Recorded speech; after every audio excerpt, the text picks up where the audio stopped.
Welcome, welcome. We record these podcast episodes typically on Thursdays. And this past Thursday, I decided, let's give everyone the day off for Thanksgiving. So there was no podcast recorded. And that means you get a very special cue sound effect podcast with just Kevin talking to the microphone. It's happened a couple times. Sometimes it's gone well. Sometimes it's gone poorly. Either way, it's happening again. What I want to do today is talk about something that I think is a little bit more evergreen, and that is marketing leadership. And in particular, I'm going to do something that's a little risky. I'm going to read you the kind of inside the flap introduction to a book that I've been noodling on for 3-4 years. Here we go. As a marketer, you're probably putting your career in the hands of a single focus, your skill at driving qualified traffic to your website or model homes. And that's an excellent beginning, but it isn't the final destination if you want to grow your impact on the company and career path. To become a true marketing leader, you have to be able to use your knowledge and influence on those inside your company, not just outside. This book is about the roadblocks and opportunities that await you throughout that journey. All right, so the title of the book is 7 Traits of a Marketing Leader. And we're going to cover those 7 traits later. Because I know everyone who listens to this podcast, and I don't want to give it away to everyone just yet. But here are the 3 roadblocks that I think are worth talking about. So if you're currently a leader and you want to have a conversation about me being wrong about these roadblocks, or you just have questions or comments, jump in All Access. That'll be the place to have those conversations in a private space.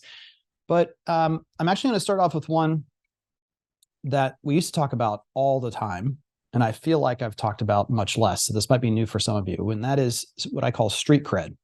The first roadblock is street cred, meaning you think you're awesome or that you have talents to give and insights to make, but you haven't proven that ability in small ways that are leading to you being able to do it in bigger ways. It's not just familiarity. It's that you haven't developed the street credibility. And we stole that from, it's a Will Ferrell movie, and gang warfare as a term. So maybe I'll try to explain a little bit. Others will be skeptical because of the person you're replacing's previous failures in marketing. Meaning that most of the time when you get a job at a home builder, someone else has already been doing at least a portion of that job before. And guess what? They're not there anymore. Now, it might have been their choice to move on, but oftentimes it's also going to be that it was the company's choice that they needed to move on. And so there's built-in skepticism of, hey, whoever was in this role before didn't do it well. Maybe those people who made that hiring decision are still there. Maybe there's a long track record of this position not really being helpful to people in their individual roles in the company. So others will be skeptical because of previous failures in marketing. Others will be skeptical because they've seen resources wasted. These are, the financial folks in the organization, the ones who are more in tune with profit and loss. And they're gonna be like, look, I've never been able to understand that we're actually getting value from this part of the company, and in particular, whoever's been leading it. And so it's, I guess, another layer of the first point that I made, but this one is like tangible. So the first one might have just been, well, like we didn't know exactly how they were helping us, but we assumed they were doing something. It just wasn't helpful to me and my needs. And the second one is like, oh no, we've got a ledger and we can show you the hundreds of thousands or millions of dollars that have been wasted that no one can tell the effectiveness of. Okay, that's the first two. And then the last one, others will be skeptical because your work affects the future, is measured in the present, and analyzed in the past. Now, because of the audio medium, I'm going to repeat this one 2 more times. Others will be skeptical because your work affects the future, is measured in the present, and analyzed in the past. Let's start with the analyze in the past part. What is 2020? Hindsight is 2020 vision. And so it's very easy to be critical about what has occurred in the past and said, you should have known better. You should have had a different strategy. You should have taken a different tactic. It's measured in the present. Okay, so Google Analytics and all the data points are being measured in the present, but typically not analyzed in the past. Maybe AI will do a better job.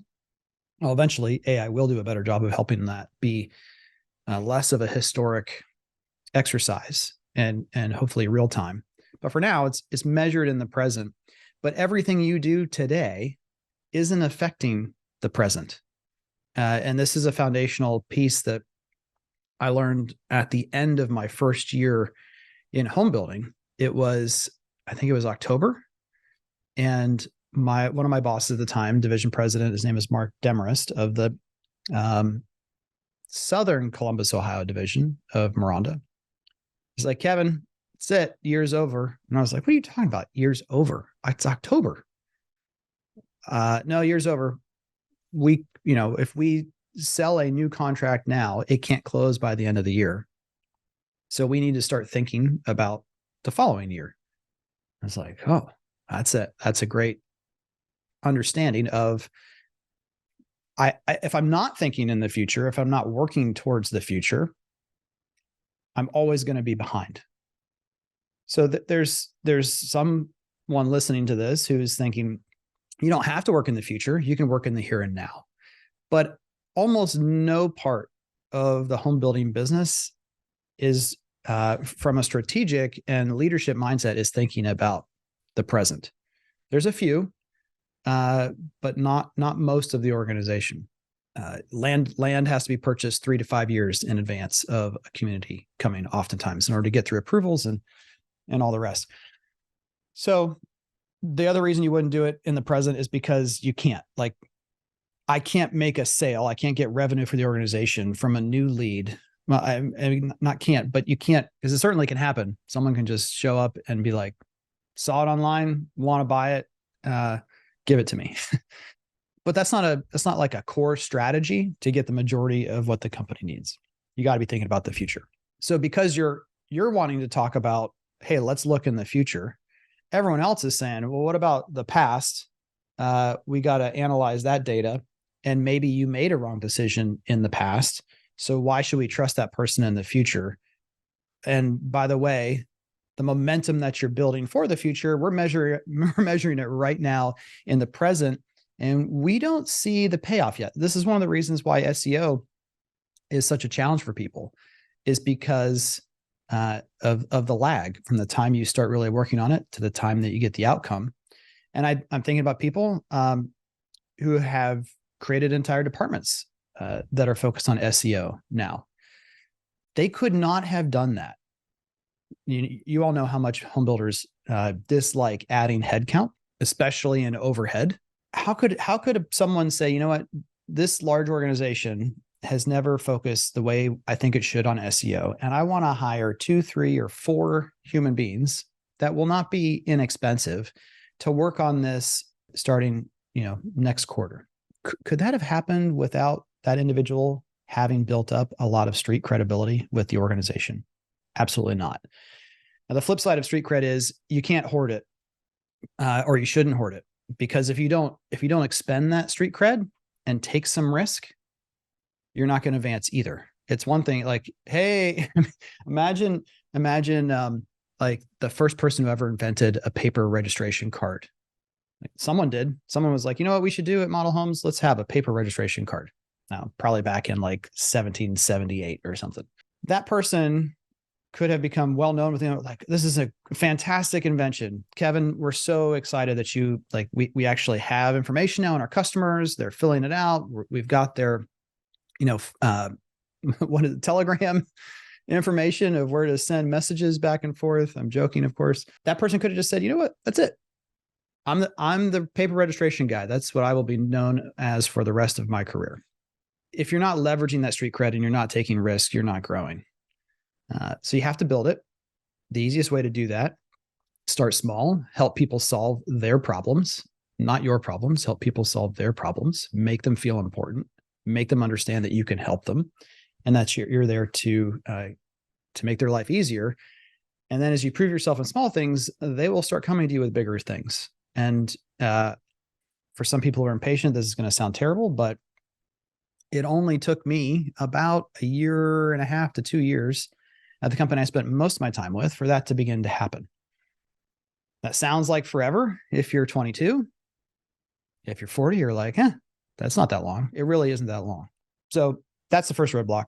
And I spent more time than I thought I would on that. So, because I don't want this episode to be too long. You don't want to just hear me yap. Let's talk about the second roadblock. Influence. Your most important projects will require help from those people who don't report to you.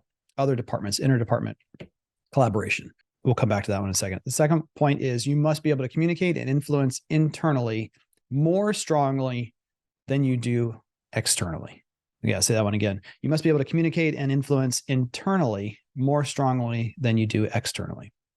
Meaning you're spending money sending out messages and content to an audience, trying to influence them to purchase your product. And you got to be really good at that.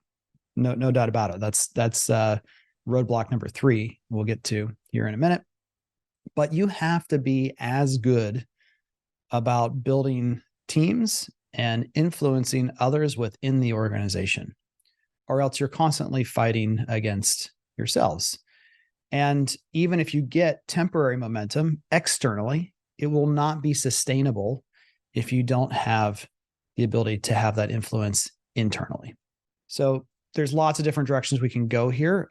I think the current zeitgeist is all about influence, meaning I have power, or people come to me and like I'm the important one to make a deciding decision.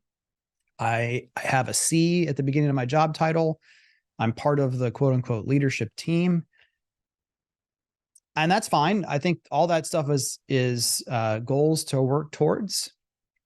They will happen if you prove yourself competent and build that street cred, use your influence properly, and are great at influence both internally and externally.